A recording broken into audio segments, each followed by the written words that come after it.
WCBI News at 10 starts now. Thanks for joining us tonight. Monroe County is one of 8 counties selected to get a federal disaster declaration. This comes after multiple tornadoes ripped through the area in April. Our Quentin Smith speaks with county leaders about this declaration. Now, Quentin, is individual assistance included in this declaration? Scott, the declaration did not include individual assistance. It's strictly for public assistance. Now, with this declaration, Monroe County will be reimbursed 75% of the money that was spent on storm recovery. County leaders say this is a major step as they continue to rebuild after the storm. Monroe County, may I help you, please? Help is exactly what's on the way to Monroe County after storms damaged homes, buildings, and left debris scattered everywhere. The declaration was a great thing. It just gives us that assurance that we thought was coming anyway, but now we know that, we're going to be reimbursed. County Road Manager Sonny Clay says with this federal disaster declaration and help from the Mississippi Emergency Management Agency, the county will be refunded 87% of the money it spent towards storm recovery. We're probably right now at somewhere a little over $1 million that we've already picked up that much debris at the contractor's rate.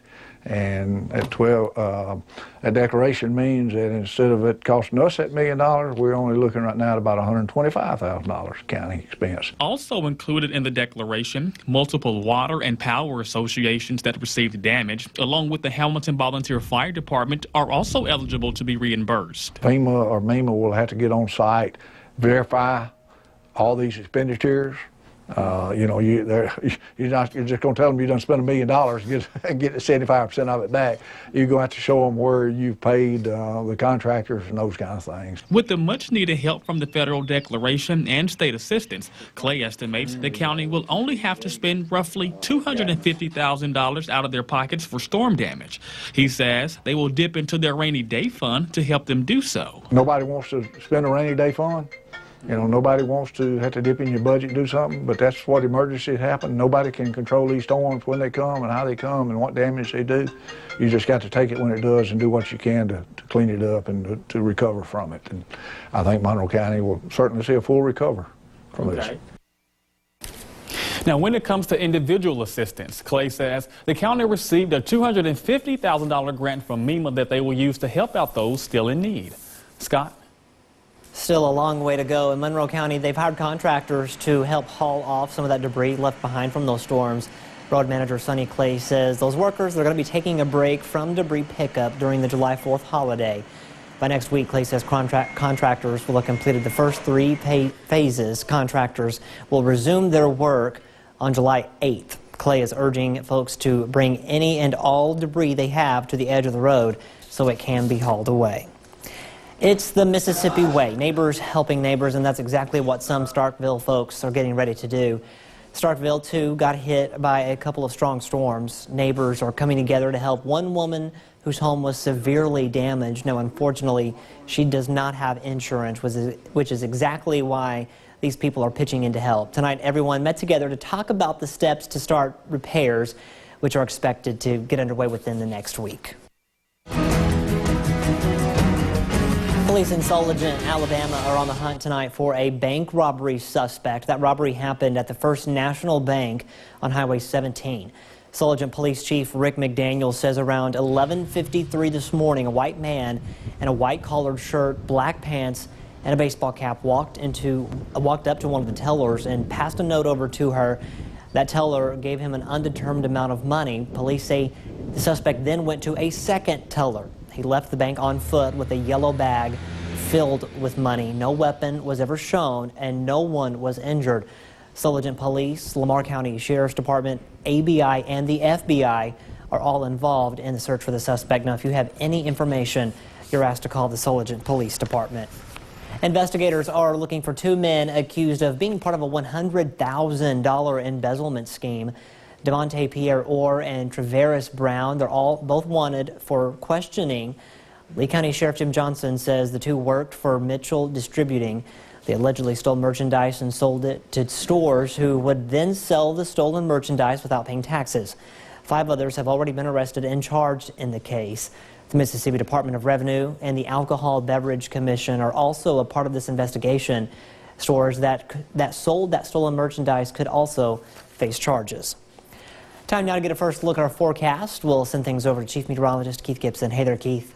Scott, we had a great sunset here in the Columbus area. Check this out, our Alpha Insurance time lapse from Columbus. Looking back to the northwest, you can see the gorgeous colors here in the wake of all those storms we had earlier today. But a great way to end the day with all this color here across the region. Now, the rain has pushed well off to our south and to our north, but notice that swirl right here. There's still some energy around.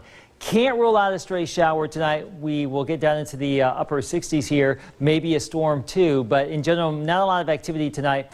A few more storms and showers around the region tomorrow, highs up to around 90, warm and sticky. We'll have a look at the weekend in just a few minutes. New tonight, the United States Supreme Court says federal courts can't police gerrymandering challenges. The court calls it a political issue, not a judicial one. Courtney Ann Jackson has reaction from some Mississippians on the potential impacts of the ruling.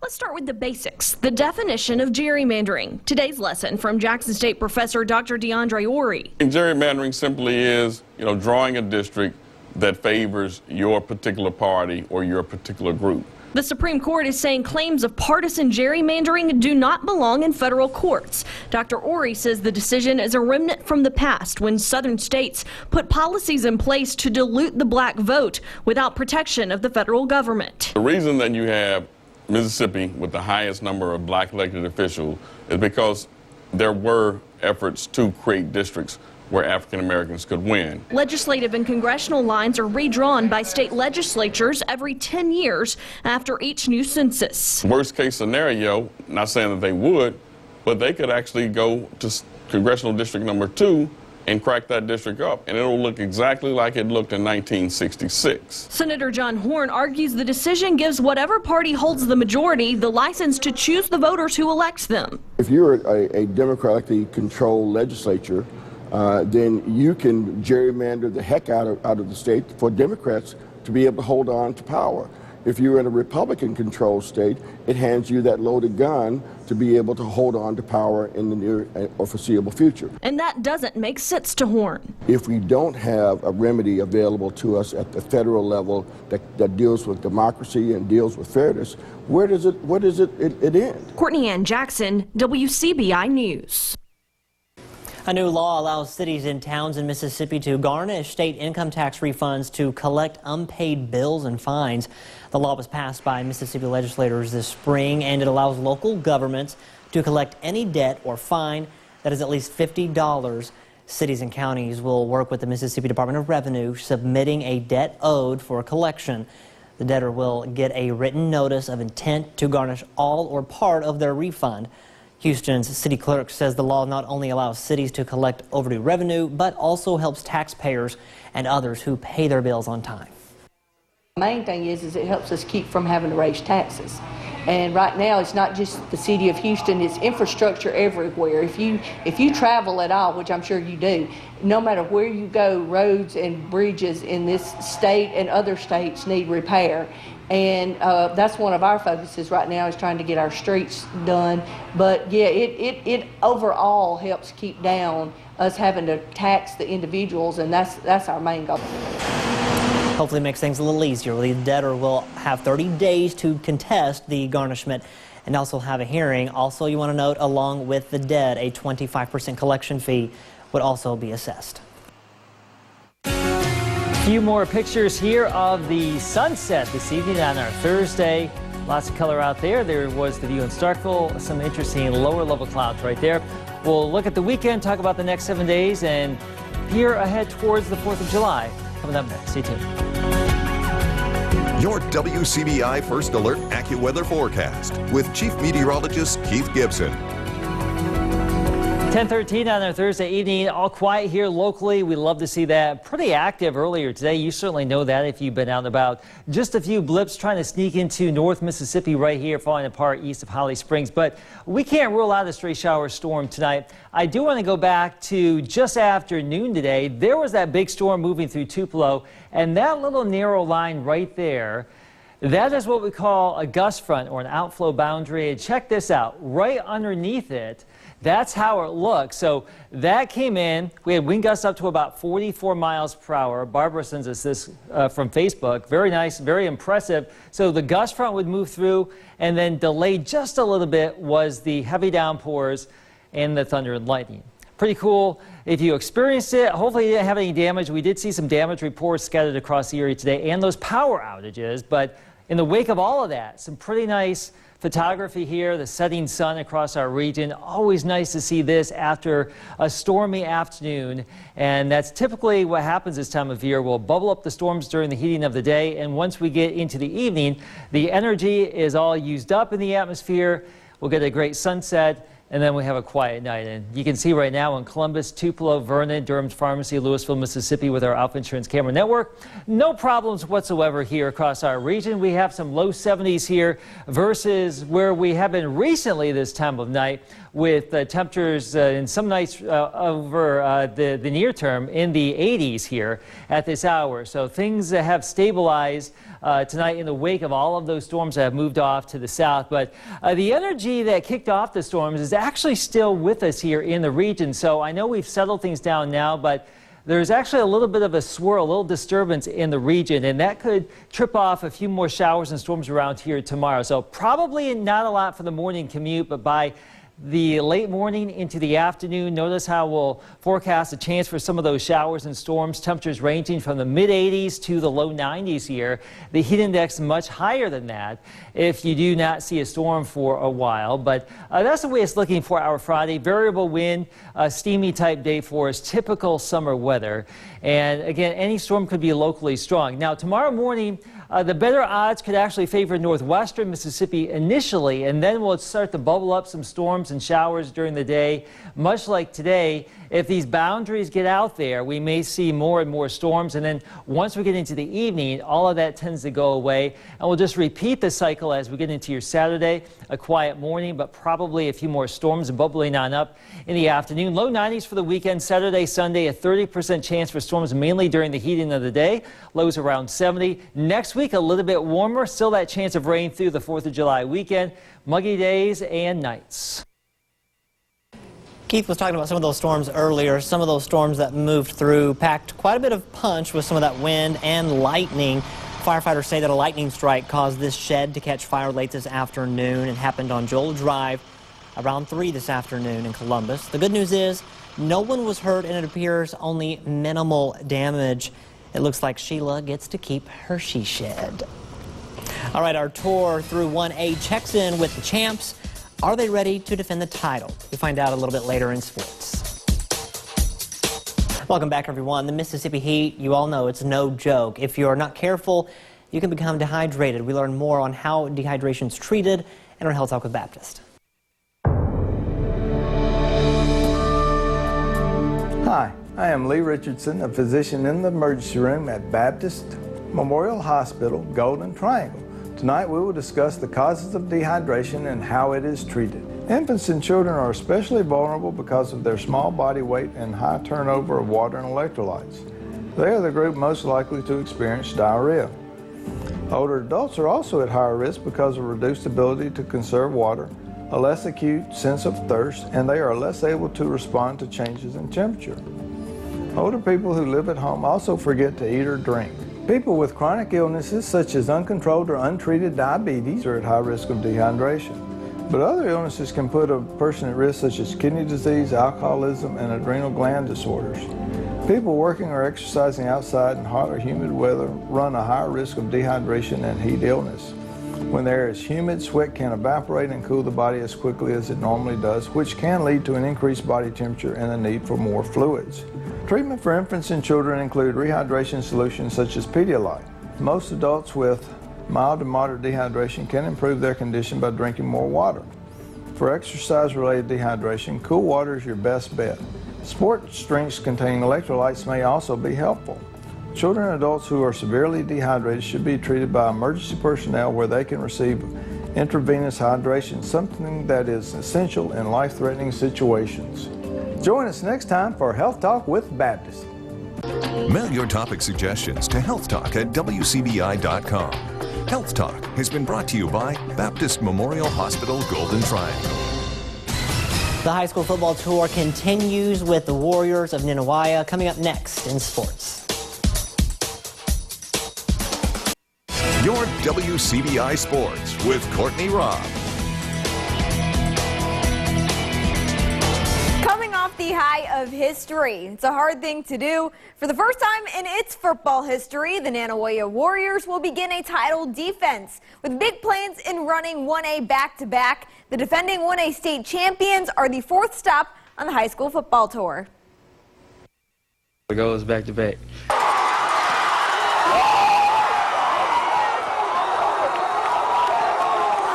I mean, when you're on top, everybody tries to dethrone the king, so you know what I mean. All eyes yet again on Ninawaya, but for the first time, it's the Warriors sitting alone at the top. The Warriors are fresh off the first football state championship in program history and are hungry to run it back. It's a lot of pressure, but you know, we come out every day and work hard and try to succeed and get back to where we was last year. It never changes, and that's why we love it here as the coaching staff. I mean, we like those expectations. You don't want to be in a place where they accept mediocrity. So our people are hungry. Clean slate.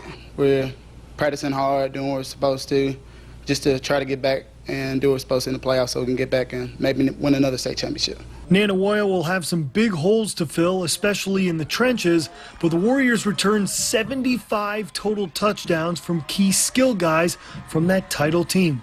That includes the Turner twins, Donovan and Devin, Shy Moore, and Austin Sanders. Last year it was the offensive line that we leaned on. Now we're going to lean on those guys and they instill in them a desire to challenge those young linemen to get done what we need to get done. The defending champs will need them as the new division is arguably the toughest in the state. Ninawaya moves into the loaded Region 2 1A, featuring familiar faces like Noxapater and French Camp, and adding the likes of TCPS, Okolona, and Smithville. I mean, it's brutal. It'll be every week. It'll be a battle, and the teams are going to be really well coached. So we're going to have to bring our best each and every week. I don't need to know a lot about them. We're just going to play hard and just do what we're supposed to every snap, every ball. The Warriors begin its title defense at home against West Lauderdale August 23rd. In Ninawaya, Tom Ebel, WCBI Sports. 60 Schools in 60 Days with Ninawaya High School was brought to you by Winston Medical Center and Polo Custom Products. Well, the high school football tour continues to roll along with the new Region 2 1A with Smithville to end the work week. The weekend featuring the Myrtle Hawks and the TCPS Eagles.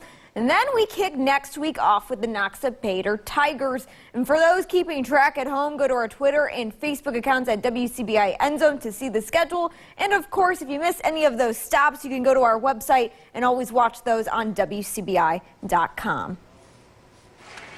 Out of the 4 SEC teams that made it to the College World Series, one of them comes away with a trophy in hand. The Vanderbilt Commodores have been crowned the newest College World Series champions.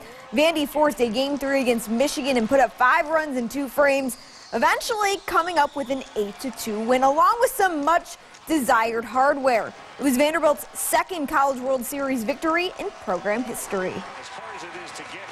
We've worked so hard for this since day one in the fall, and talked about it so much, and finally come out on top of the mountain. It's something very, very special. These kids earn it. They're the ones who put in the work. They're the ones who invest in one another, invest in the game, and it's such a good feeling to watch something come to culminate on this stage. Well, that ended the college baseball season, and with that, the final rankings for the 2019 college baseball season officially came out today. Mississippi State and Ole Miss both finishing with top 25 marks. You can see Mississippi State finishing in the top 5 all around the board, and then Ole Miss finishing in about the top 15, top 20 as well. Both of our Magnolia State teams doing an excellent job during this baseball season, and already can't wait to see what they're able to do next year. That's it for sports. Your last look at your forecast is coming up after the break. Stay with us. All right, here's our 7-day forecast. We do have the chance for a few more storms around the region tomorrow. Maybe a lower chance as we get into the weekend and next week, but plenty of heat, plenty of humidity. Just about every day here, Scott, we may see some storms around. That's typically the case. And that would also include next Thursday, 4th of July, a week from today. Can you believe it? Hard to believe. I know you were saying that summer's almost over. It really is. Well, football season started, right? Pretty much, basically. Thanks, Keith. Thanks for watching, everyone. Have a good night. We'll see you tomorrow.